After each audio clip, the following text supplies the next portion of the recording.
Patuloy naman ang Australia at Pilipinas sa pagpapalago ng ugnayan ng dalawang bansa, partikular na sa sektor ng agrikultura at ekonomiya. Ito ay sa kabila ng nararanasan na political tension sa bansa. At mula Australia, may report si Pia Castro.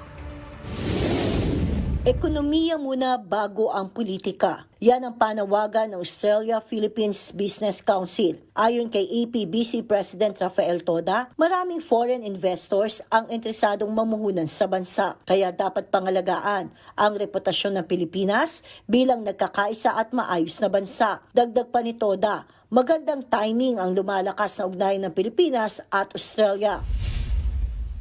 It is not, in my opinion, constructive or productive to have to dwell on what has unfortunately happened in the Philippines, and it doesn't aid to our progress or the enhancement of our relationship.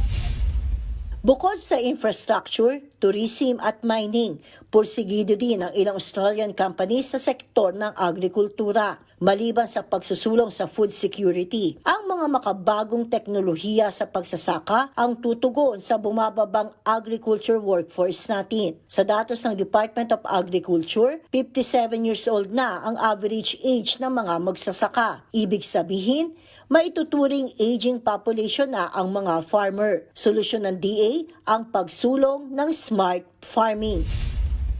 Incentivizing the next generation to see that there are career pathways, or at least means to have to earn and continue the trade and expand on farming.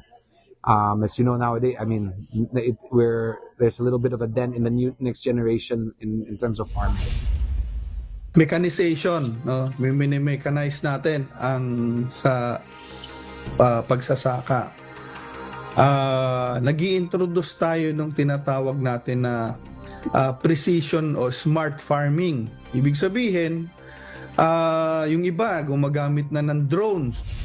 Tiniyak ni Philippine Ambassador to Australia Antonio Morales na lalo pang lumalakas ang diplomatic relationship ng dalawang bansa. Kaya asahan na ang cooperation ng Pilipinas at Australia sa ekonomiya at seguridad.